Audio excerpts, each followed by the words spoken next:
It was the day he was going to die. But Detective Inspector Grant Cliveden didn't know it yet. The events of the morning had been strange, certainly, but now the sun was shining. He was striding down Fleet Street towards the Old Bailey and feeling quietly confident that everything would go his way. Athletically built, with the kind of good looks which, if not quite Hollywood level, were of soap heartthrob standard at least, D.I. Cliveden adjusted the gleaming buttons of his dress uniform and straightened his tie. At his level in the hierarchy, you didn't have to wear uniform for court appearances, but he always liked to, and his boss was more than happy to allow it. To him, being a police officer was a vocation, and a noble one at that, and he wanted the world to know the pride he took in his work. Of course, it also served to make him more conspicuous, and he became aware of a group of teenagers on a school trip who were excitedly pointing at him from across the road. He gave them a friendly wave. That documentary about his rescue of the late Queen from an attempted assassination must have been repeated on Channel 4 again. All the old royal shows had been getting a fresh airing since the monarch had passed away the previous September.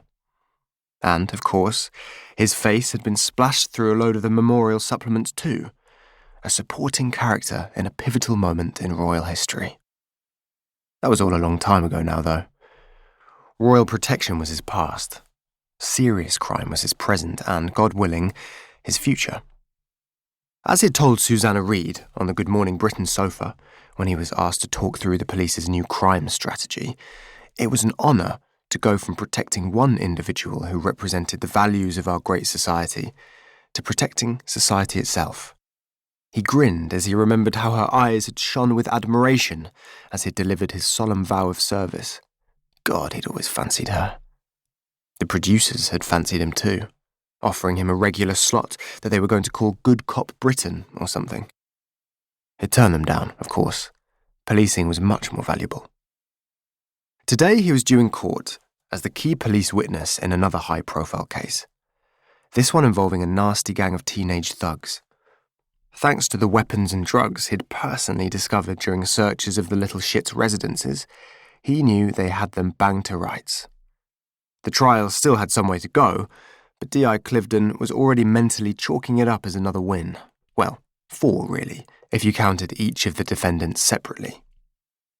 That meant his personal tally for the calendar year had already hit 50. He felt a shiver of pride. Ever since he'd hit the headlines again last year, after recovering London's biggest ever haul of cocaine, he knew the public's eyes were on him, and he wasn't about to let them down. The faces of his 2 children floated unbidden into his mind, as so often happened. He thought fondly of the school projects his 8-year-old son Jamie had just completed, which his wife Natasha had shown him last night as she poured them big glasses of a crisp Waitrose Chablis. Jamie's class at Wimbledon Prep, $15,000 a year. What would D.I. Cliveden's younger self thought of that? Had been asked to write about their heroes. Some of the kids had chosen pop stars and footballers, Natasha had told him, but Jamie had written about his dad. "My dad works hard to keep us safe and make sure the bad guys are off the street," he'd written in his crooked 8-year-old's hand. D.I. Cliveden smiled to himself. Yes, that was what he did, whatever the cost. It certainly beat being a hedge fund wanker like most of the other dads. As the Old Bailey loomed into view, D.I. Cliveden rolled his shoulders back and glanced upwards. If he didn't know better, he'd say Lady Justice, or at least the 12-foot golden statue version of her, was giving him an approving wink. It was a trip he had made 1,000 times before, but D.I. Cliveden didn't think he would ever get tired of arriving at the most famous court in the world, knowing that thanks to public servants like him, society's retribution would be dispensed to those lowlifes who deserved it.